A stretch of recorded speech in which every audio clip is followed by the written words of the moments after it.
Welcome back everyone. I hope you all are fine. Let's start your next chapter from your book Snapshot Mother's Day, which is written by J.B. Priestley. J.B. Priestley, John Boynton Priestley, was born on 1894 and died on 1984. He was educated at Trinity Hall, Cambridge. He was a novelist, playwright, critic. His major works include novels The Good Companions and Angel Pavement. His well-known plays are Dangerous Corner and I Have Been Here Before. Let's discuss some of the main characters from this play. First and foremost is Mrs. Pearson, who was a loving, caring mother. She was treated as a maid servant in her house. She was unhappy and wants to protest. She gets the much needed help from Mrs. Fitzgerald, who was her neighbor as well as her friend. She changes into a self-confident woman who gets her family's attention and respect. The second character is Mrs. Fitzgerald. She was a contrast to Mrs. Pearson. She was strong, dominating. She drinks and smokes and knows black magic also. She was a cool and incisive. Strongly believes in mother's right to be the boss of the house. She helps Mrs. Pearson to get her rightful place in the family. The next characters are the children of Mrs. Pearson, Doris and Cyril. In Doris, insensitive and rude to their mother. They were thoughtless and selfish. Doris, she was a girl, she was a pretty and spoilt child. She behaves in an annoying and willful manner with her mother. Cyril, who's a boy who's conscious of his looks, brash and aggressive in his speech. The next character is George Pearson. He was a husband of Mrs. Pearson, who was a slow and pompous man. He neglects his wife. He considers himself socially successful, which he is not. He prefers to spend his time at the club with friends who call him Pompey Ompy Pearson. The scene starts with Mrs. Pearson and Mrs. Fitzgerald talking to each other as they are friends, and Mrs. Pearson cheers about mistreating her.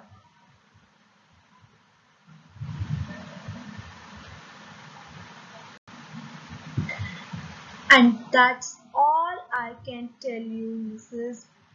Pearson. It could be a good one or bad one.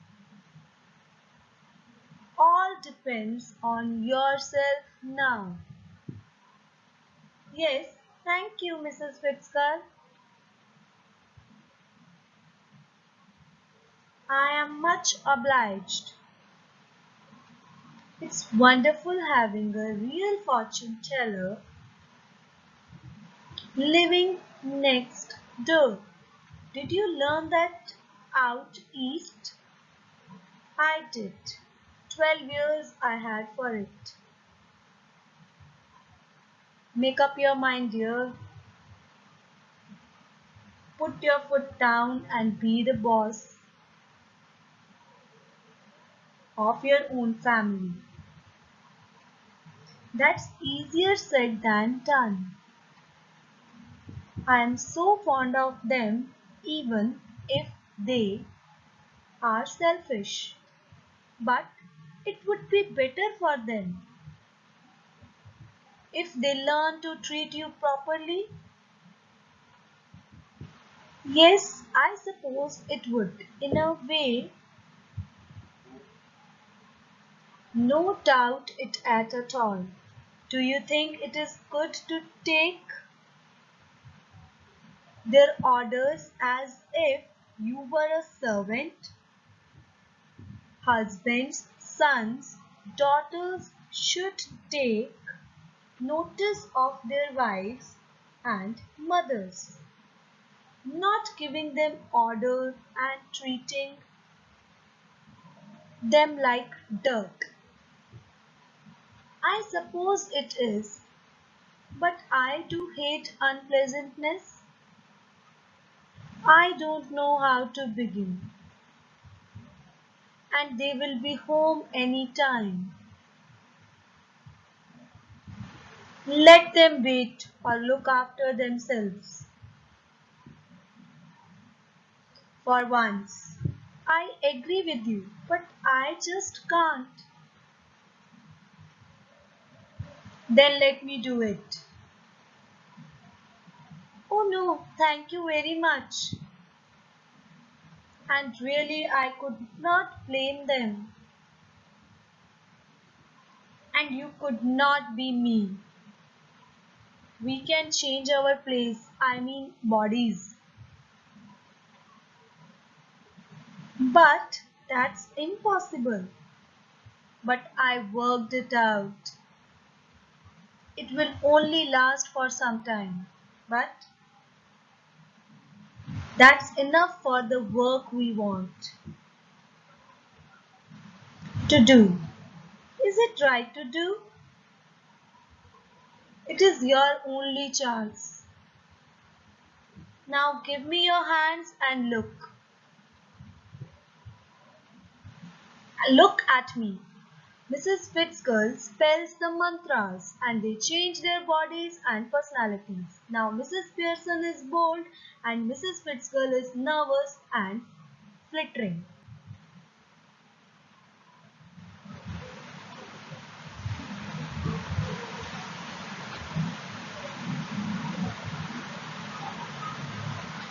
See what I mean, dear? Oh, it's happened. Of course it happened. Very neat. Yes, but I don't want to be anybody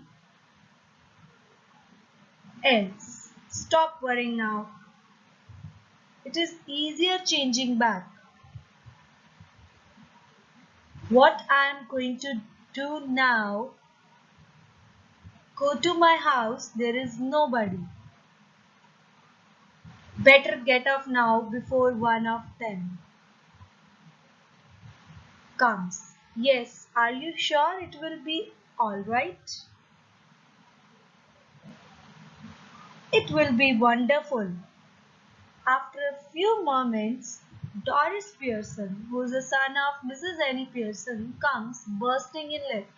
She is a pretty girl in her early 20s. Doris Pearson is the daughter of Mrs. Pearson. Mum, you will have to iron my yellow silk dress. I must wear it tonight. What are you doing, Mom? What do you think I am doing?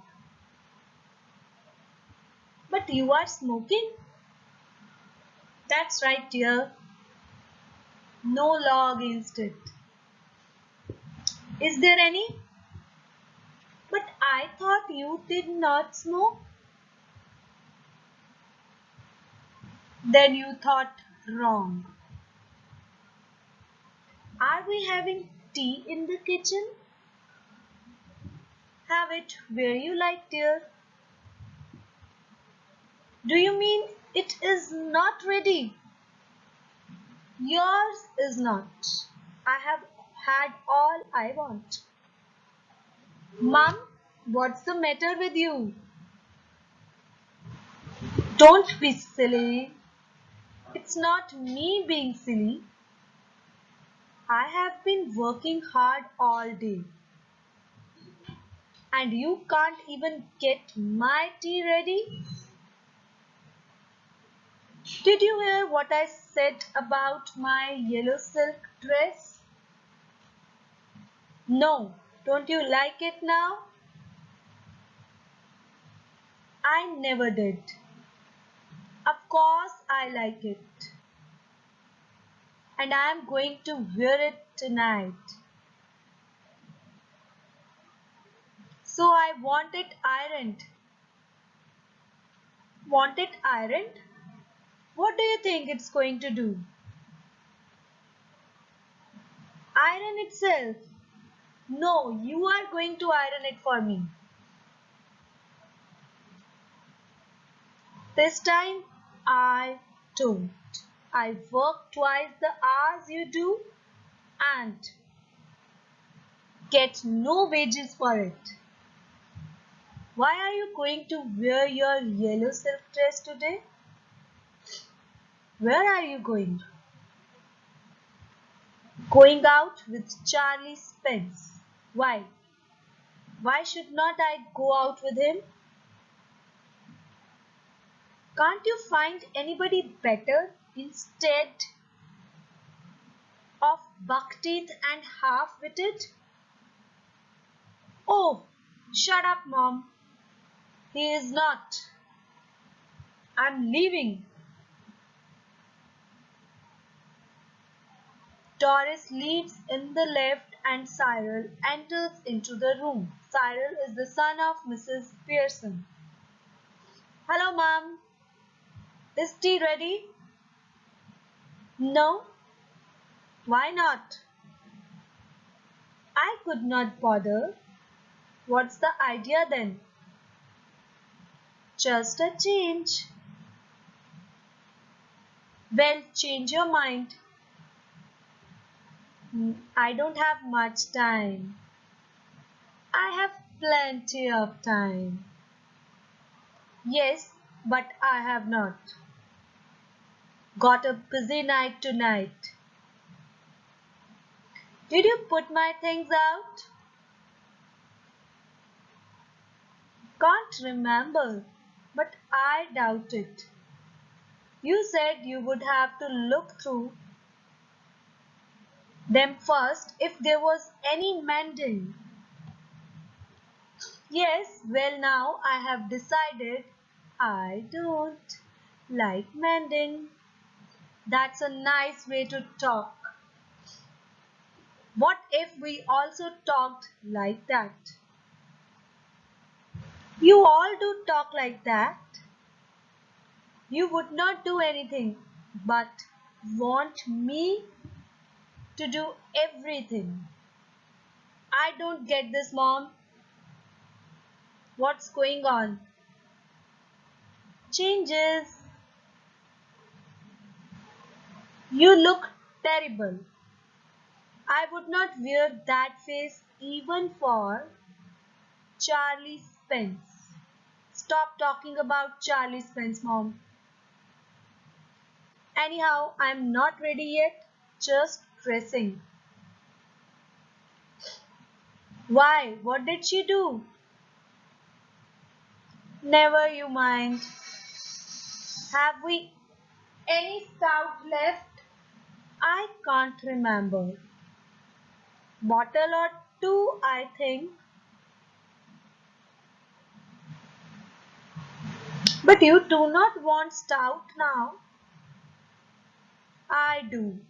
To drink. You clocked?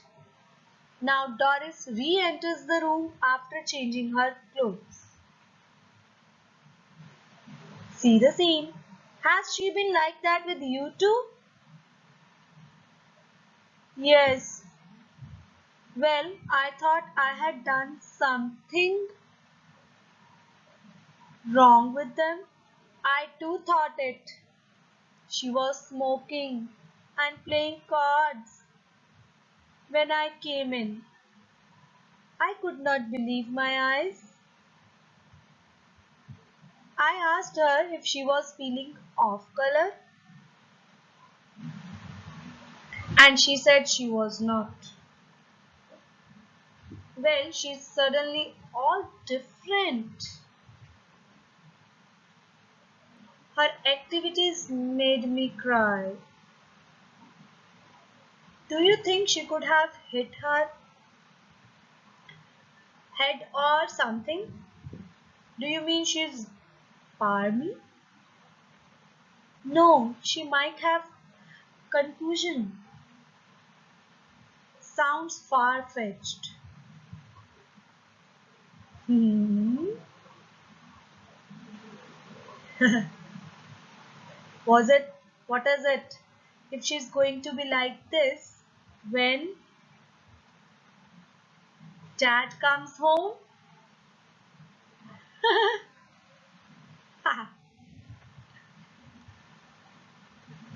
You two are always talking about being grown up.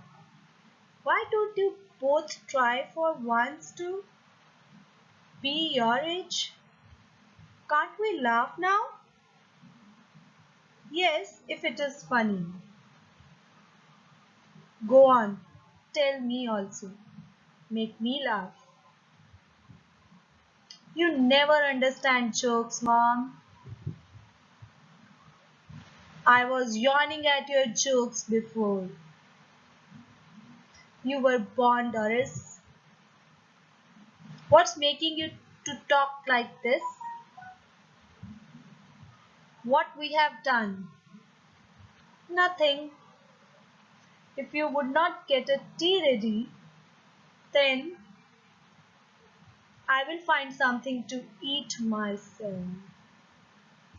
Why not? Help yourself. I have been working for all day. 8-hour day? Yes, 8-hour day. And don't forget it. I have done my 8 hours. That's different. Of course it is. It was. Now it is not. 40-hour week for all now. Just watch it at the weekend when I have my 2 days off. Hmm? What?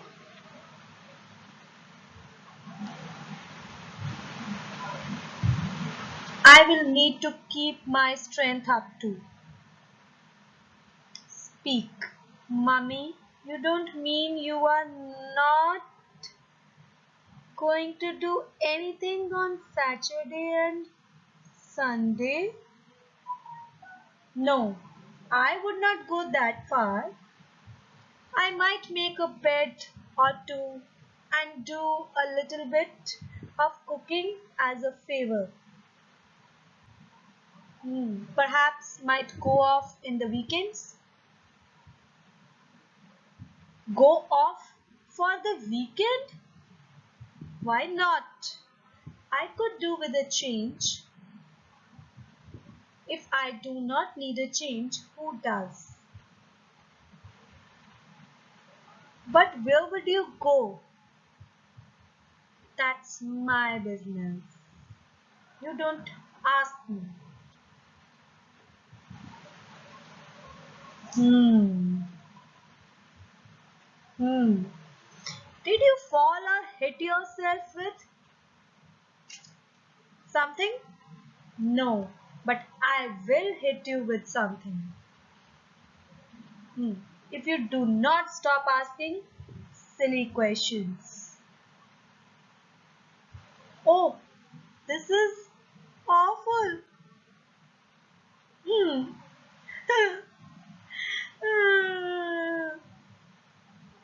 Stop blubbering, you are not a baby.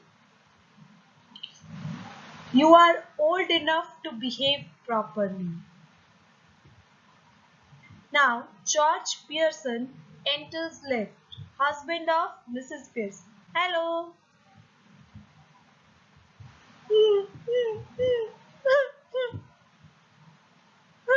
What is this? Can't be anything to cry about? You will see yourself. Doris runs out left with a sob or two on the way. Did she say you will see? Yes. What did she mean? Better ask her.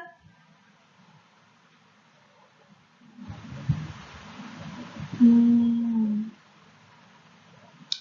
Is that stout? Yes.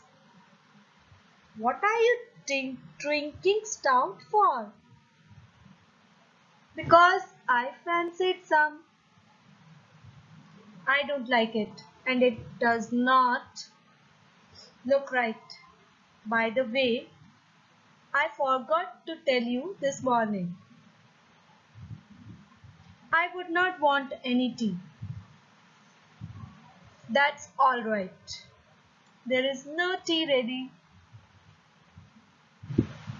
That's all very well. But I suppose I had wanted. You don't ask a glass of beer in the club. If you did, they will laugh at you more than they do now. They don't laugh at me. Why can't you stay at the club? Leaving your wife home night after night instead of going out with her? Hmm. Come in, Mrs. Fitzgerald. Is everything all right? No, it is not. Of course it is. You be quiet. What's happening, dear? Just putting them in their places.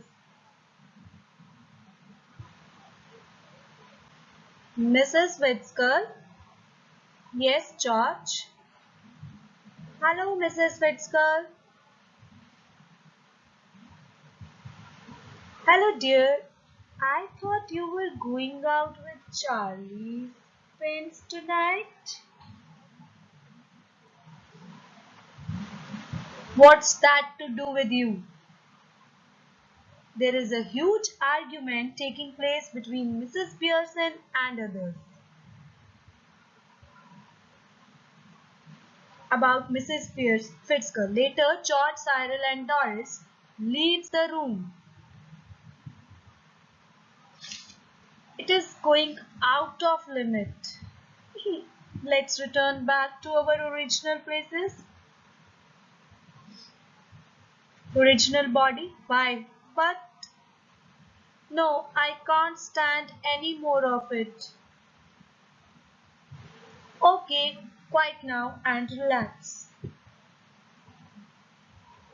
Mrs. Fitzgerald again spells some mantras and they change back to their own bodies and personalities.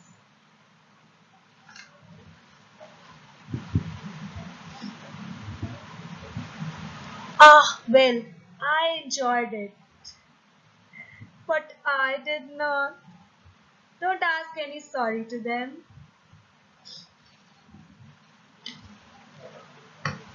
Okay, I would not. But remember, keep firm, or you have had it. Or you can come in now. Everyone comes into the room now. Now they have changed. I'm just off to let you enjoy yourself. No objections, I hope. No, mother, whatever you say.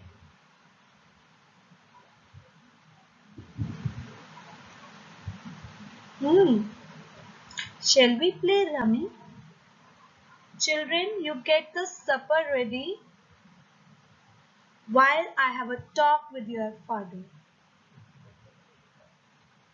That suits me. Hmm.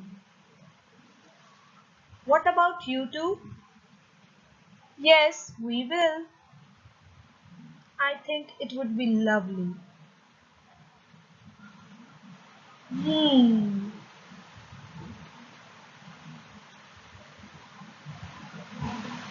Thank you everyone for watching this. So what is the theme of this play? That mother, usually the most neglected person in the family, who puts in twice the labor and gets no wages or thanks for it. So we should thank our mother as she used to do each and every task of yours. Mrs. Pearson, one such ordinary mother, but who has an extraordinary friend who believes husbands, sons, daughters should be taking notice of wives and mothers, not giving them orders and treating them like a dirt.